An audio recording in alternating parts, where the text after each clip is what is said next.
దివ్యాత్మ స్వరూపులారా, త్రిగుణ మిళితమైనటువంటి ఈ ప్రకృతి యందు ధర్మ క్షీణము అధర్మము ప్రబలిపోయినప్పుడల్లా అవతారం అనేటువంటిది for the protection of the virtuous, for the destruction of evil doers, and for establishing righteousness on a firm footing, I incarnate from age to age.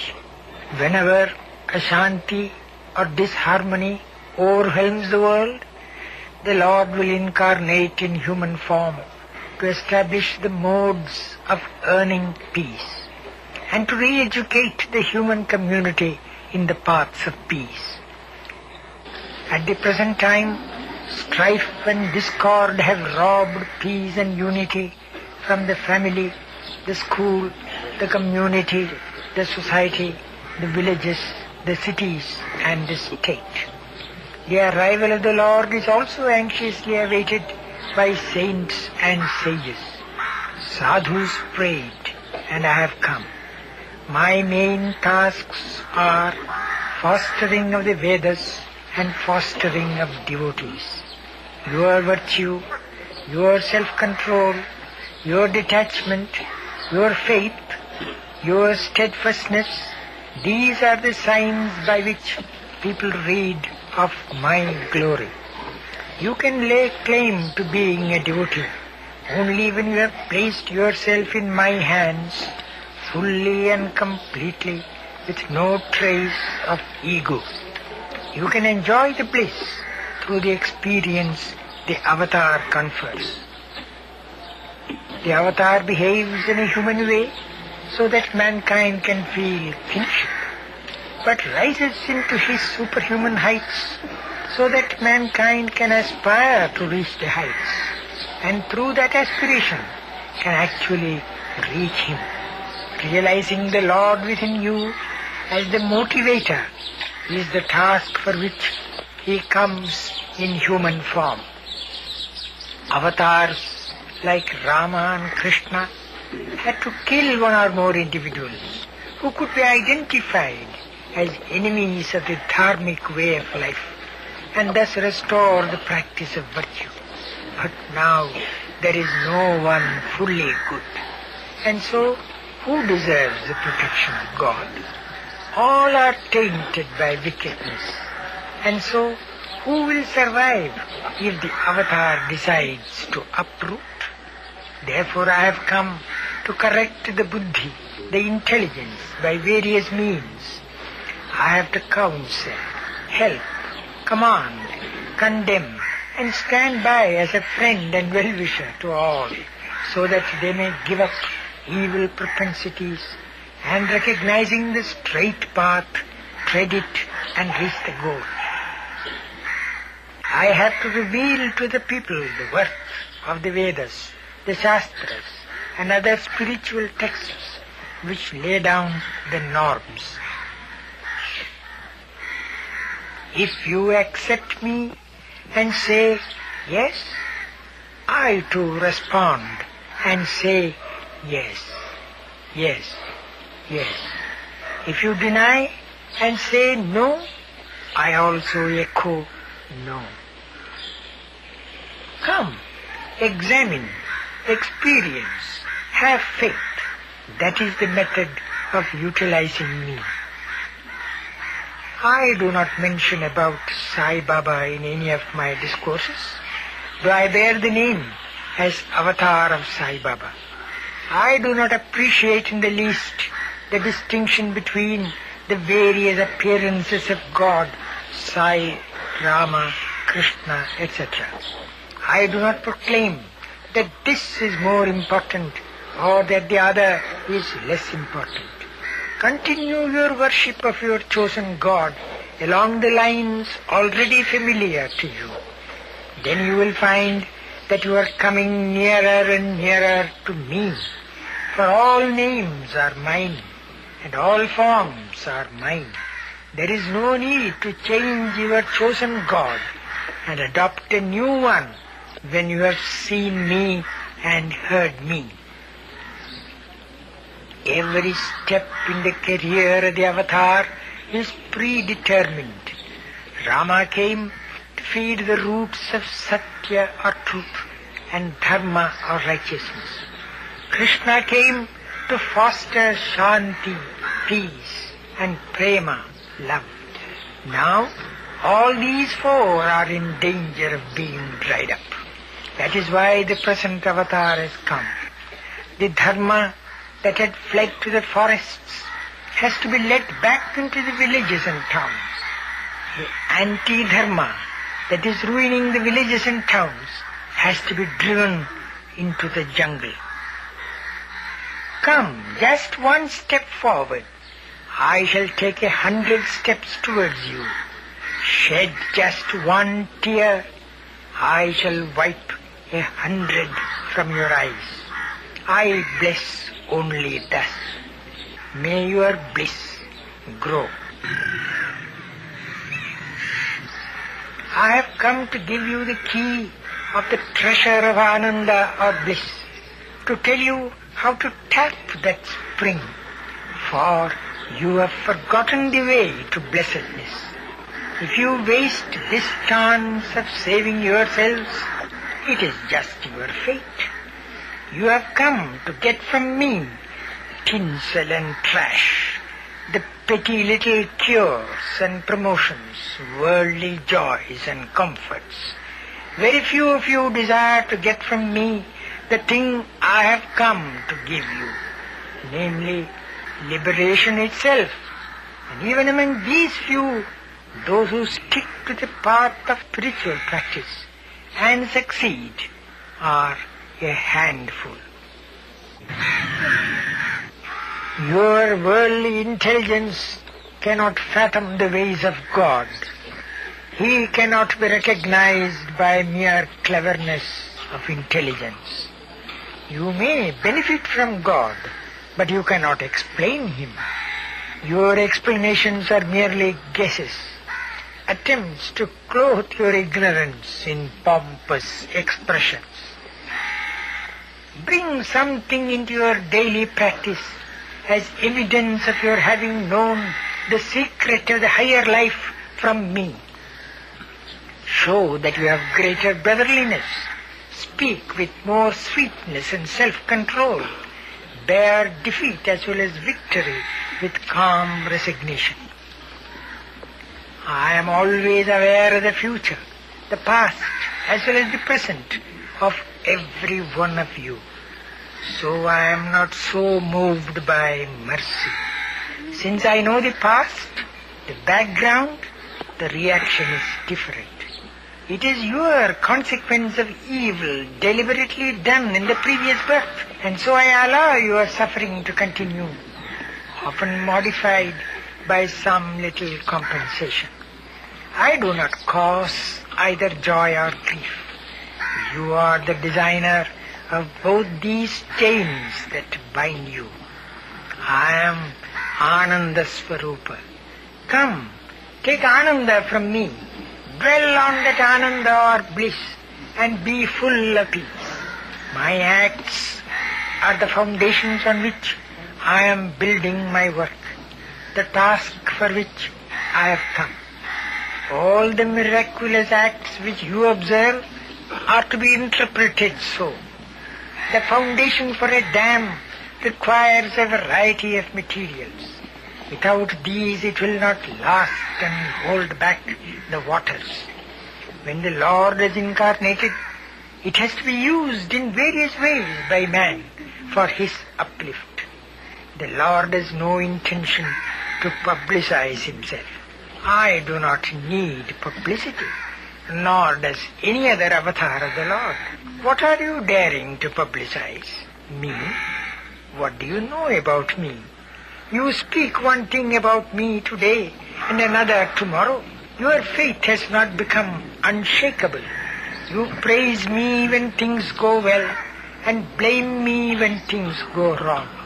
When you start publicity, you descend to the level of those who compete in collecting clientele by decrying others and extolling themselves. Where money is calculated, garnered, or exhibited to demonstrate one's achievements, I will not be present. I come only where sincerity and faith and surrender are valued.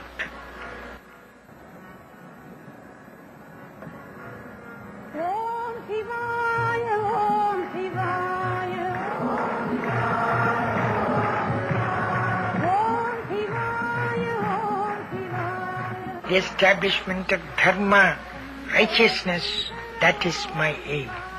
The teaching of dharma, the spread of dharma, that is my object. These miracles, as you call them, are just a few means towards that end.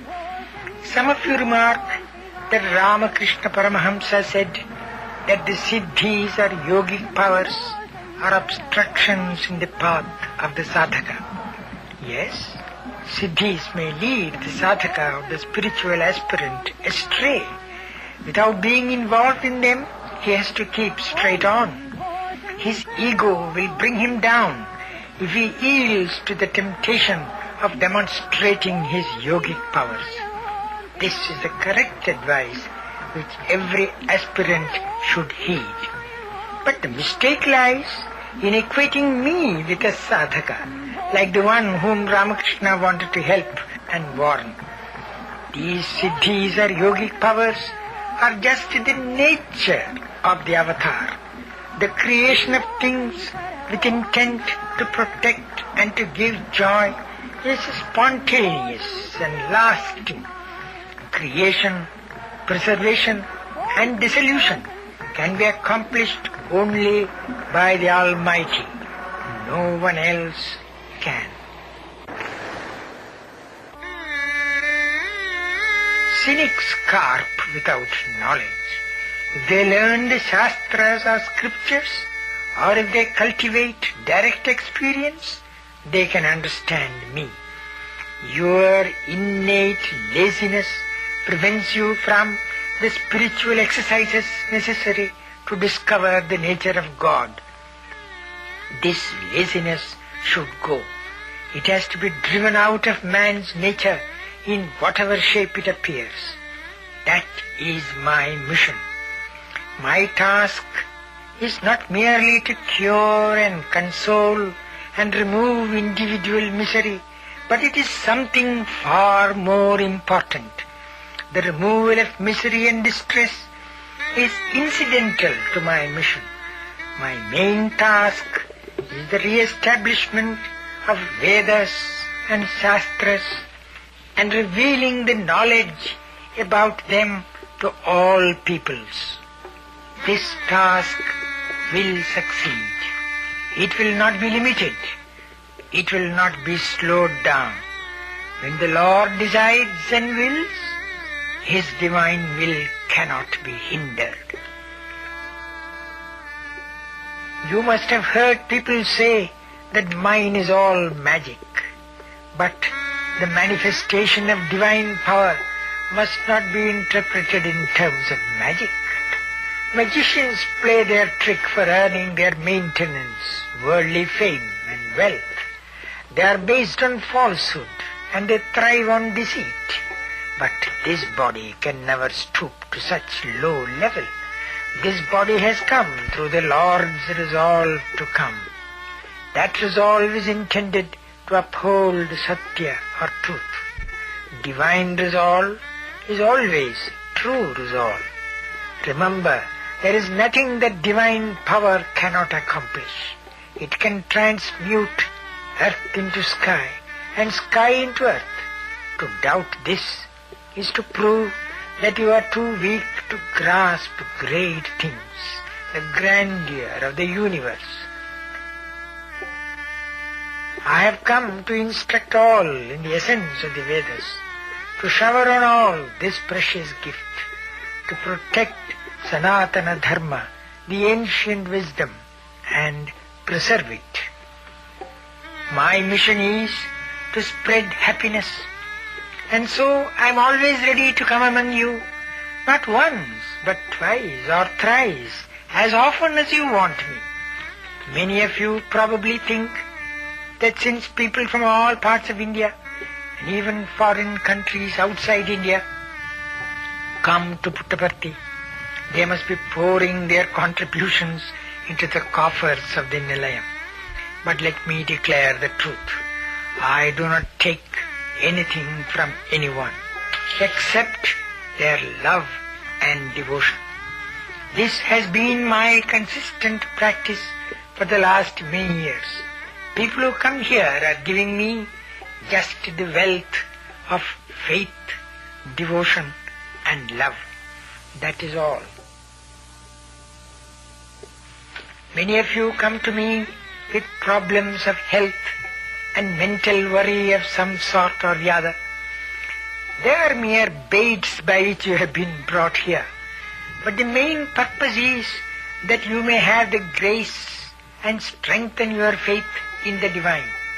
Problems and worries are really to be welcomed as they teach you the lessons of humility and reverence. Running after external things produces all this discontent. That type of desire has no end. Once you become a slave to the senses, they will not leave hold until your death. It is an unquenchable thirst. But I call you to me and even grant worldly boons so that you may turn Godward. No avatar has done like this before, going among the masses, counseling them, guiding them, consoling them, uplifting them, and directing them along the path of Satya, Dharma, Shanti and Prema. My activities and movements will never be altered, whoever may pass whatever opinion on them. I shall not modify my plans for Dharma Sthapana, the establishment of righteousness, my discourses or my movements. I have stuck to this determination for many years, and I am engaged in the task for which I have come, that is, to inculcate faith in the path of Prashanti. I shall not stop nor retract a step. Not even the biggest scientist can understand me by means of his laboratory knowledge. I am always full of bliss, whatever may happen. Nothing can come in the way of my smile. That is why I am able to impart joy to you and make your burden lighter. I never exult when I am extolled, nor shrink when I am reviled. Few have realized my purpose and significance, but I am not worried. When things that are not in me are attributed to me, why should I worry? When things that are in me are mentioned, why should I exult? For me, it is always yes, yes, yes. If you give up all and surrender to the Lord, He will guard you and guide you. The Lord has come just for this very task. He is declaring that He will do so, and that it is the very task that has brought Him here. I know the agitations of your heart and its aspirations, but you do not know my heart. I react to the pain that you undergo and to the joy that you feel, for I am in your heart. I am the dweller in the temple of every heart. Do not lose contact and company, for it is only when the lump of coal is in contact with the live embers that it can also become live ember. Cultivate nearness with me in the heart, and you will be rewarded. Then you too will acquire a fraction of the supreme love. This is a great chance. This chance will not come your way again. Beware of that. If you cannot and do not cross the sea of grief now, taking hold of this chance, when again can you get such a chance? Be confident that you will all be liberated. Know that you are saved. Go and tell all that you had come to Puttaparthi, and that you got here the secret of liberation. Many hesitate to believe that things will improve, that life will be happy for all and full of joy, and that the golden age will recur. Let me assure you that this Dharma Swarupa, this divine body, has not come in vain. It will succeed in averting the crisis that has come upon humanity. There is only one God అని చెప్పాను. He is omnipresent. There is only one language, language of the heart. There is only one caste, caste of humanity. There is only one religion, religion of love. Love is God. Live in love.